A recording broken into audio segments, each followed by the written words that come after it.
Hello everyone and welcome back to another video. In today's video we are going to be doing a how to build for the brand new LR Brunhild.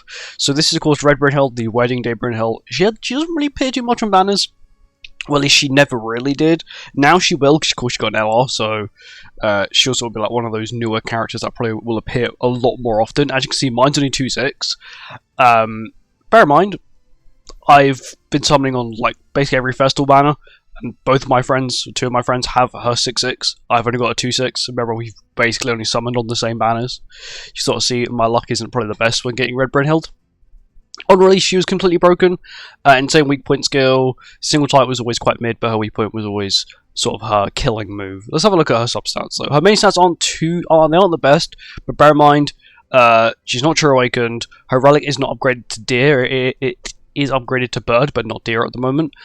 She's missing, I think, a weapon, and none of her outfits are upgraded at all. This is just a raw Brunhild with a relic and deer upgrade. Sorry, bird upgrade. That is it.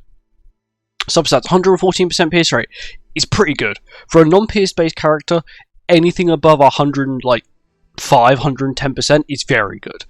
She's not pierce based, she's got 114%. That's absurd. 94% resistance is good. Anything above, I would say 85 to 90 I would consider high. Anything above 90, yes, just basically anything above 90 is insane for any character.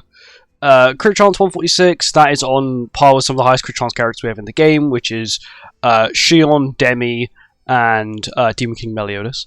So she does rival them in crit chance.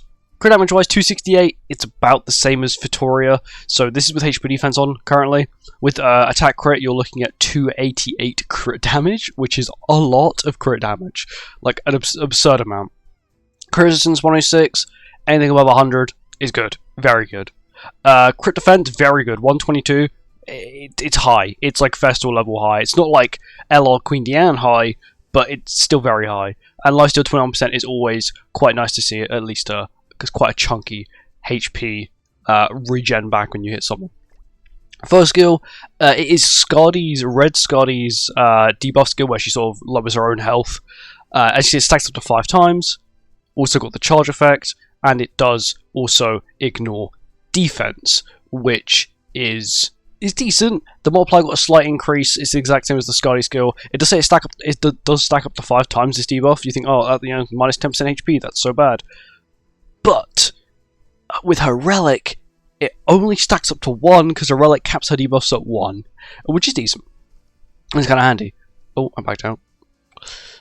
Onto her AoE. It got a 10% damage boost in every single rank. So every rank got a 10% damage increase. So this was 90%, now it's 99. This was 120, now it's 132. And I believe this was like 185. I think this was 185 or something. So now it's 204, which is still insane. I wish they'd give it like a secondary effect, like maybe shatter with it as well, or like half pierce rate. That would have been pretty cool. Just to sort of make this AoE feel as impactful as like Lolly Merlin's Flood AoE or LR Barnes. I think it's Sever his AoE is. I don't think it's Spike. I was going to say Spike. I think it's Sever. And her ultimate has not changed much at all. The only thing that has now been added is you get a 50% attack related stat boost for 2 turns. That is not connected to ult level, so at 1.6 it's still 50%. The only thing that is connected to ult level is the multiplier and the healing amount. So at 6.6 being 80%, I believe at 1.6 it's 30%, and then once again minus 2.6, so it's 40%. Generally, it's a really powerful ultimate. We'll quickly just do 1 test damage hit. So I'll get 1 stack of her relic. Actually, I think I max out her. I'll max out the passive as well. So there you go. We'll just max out the passive. There we go. Passive's maxed, and then we ult. Bear in mind that is 2.6, and that's HP defense. It's not bad. Oh, and bear in mind it's a healing ultimate as well. It could be quite clutch, especially if you're playing with characters that have damage cap. For example, if you're running green Ragnarok Diane, that's got damage cap. There you go. You can boost your entire team's health back up, which is kind of nice. Onto her passive, so she does have a very split up passive, but it increased the hero's base stats by 12% for each applicable ally participating in battle. Humans and Ragnarok. Initially, she was only locked to Ragnarok before her LR, so this is huge. Decreased all enemies' attack-related stats and defense-related stats by 15% at the start of the ally's turn for 1 turn. Basically, every turn you apply this debuff. It's decent. 15% attack-related stat lower is insane. Losing 15% of your crit chance is kind of massive. Bear in mind, Tristan only gives you, I think, 10% in total. You can completely nullify the new Tristan's crit chance he gives you. Crit damage, you just have an additional 5, but you can remove all the crit chance, which is kind of insane. And defense-related stat lower, most characters or most teams have some form of a defense-related stat increase, whether that be through an all-stat boost from their own passive, or like Nanashi with Unknowns, or Blue Tristan in back, or Blue Tristan or Red Soriel in back on the Goddess team. For the other bit, for each debuff applied to the enemies, the hero's attack-related stats increased by 7% up to 6 times. That's the reason why I waited several turns to max out her passive. But the only good thing is that if you are in a 3v3 situation in PvP, let's say turn 1 you go first, in PvP you out CC, you immediately start with this 42% attack-related stat boost. That doesn't include the additional 36% basic stats you get on top of it for just having 3 allies up on the field. If it's 4 allies up, you get an additional 12%, so it's 48% basic stats turn 1, which is kind of insane. This is also kind of good as well. The hero's damage taken decreases by 1%, and crit damage increases by 3% for every 2% of HP remaining when using a skill. Okay, we're in the actual translation on the website. This is the part of the passive that was written kind of odd. It was written for like, if every 2% of HP like lost or whatever, but it's for every 2% of HP remaining, you get an insane crit damage boost. So turn 1, you start with an 150% crit damage boost, which is kind of insane. It's actually kind of crazy. And then the weak point ignores 50% of the enemy's crit resistance. Bear in mind, she's got quite good crit chances as it is, plus she gives herself an additional 42%. You're looking at nearly 200% crit chance, plus then she ignores 50% of it with that skill. You're basically guaranteed going to be critting unless you're versing a super tanky team, or your crit chance is lowered by a form of passive or a debuff. But generally, her kit is really good. Relic, only 1 debuff can be applied on the hero, increase the hero's attack by 20% when debuffed, which is pretty good. Bear in mind, she's now got a debuff skill, so she can debuff herself, which is pretty nice. Of course, it does say it applies 1. So on the normal Skyly one, it applies multiple. But because of course, once again, she can only have 1, it can only apply 1, and they've changed that as well, so it only applies 1.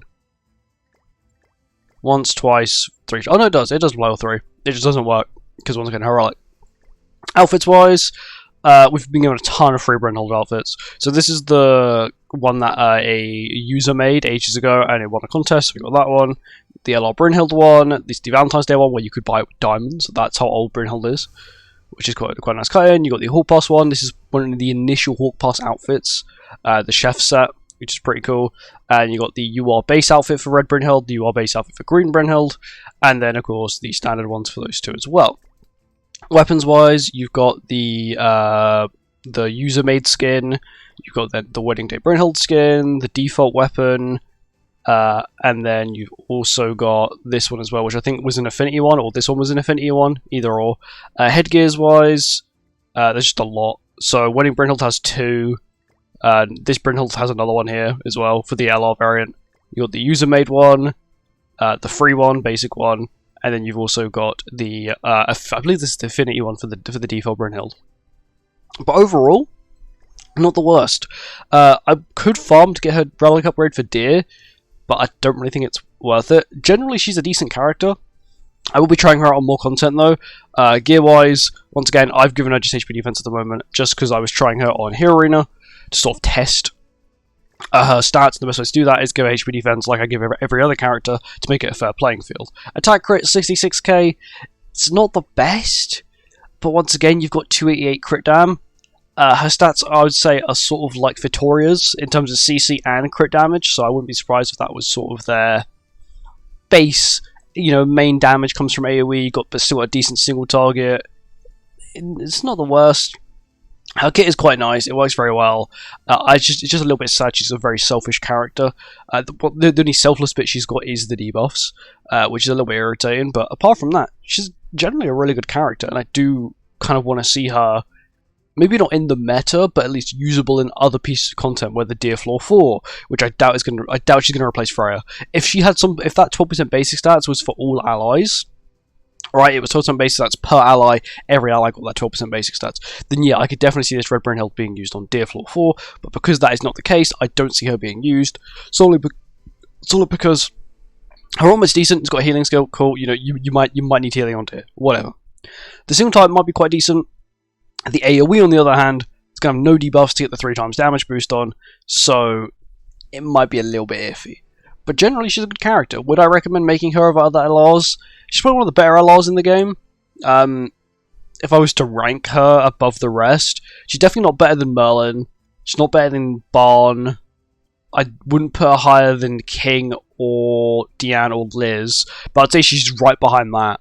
She's definitely above Margaret and, like, I guess these lot here, but she's still decent. Like, would I recommend using her if you got her? Yeah. Like, I recommend making every LR if you can, because it's box EC, but not only that, when Chaos Mode PvP comes out, you've got a better character to be using rather than the crappy standard the crappy standard variant, which still shares the same amount of points because they don't differentiate LR to non-LR characters. They're the same character, so their points are shared. But anyway, that's it. Thank you for watching this video. I hope you guys enjoyed it, and I'll see you in the next one. Goodbye.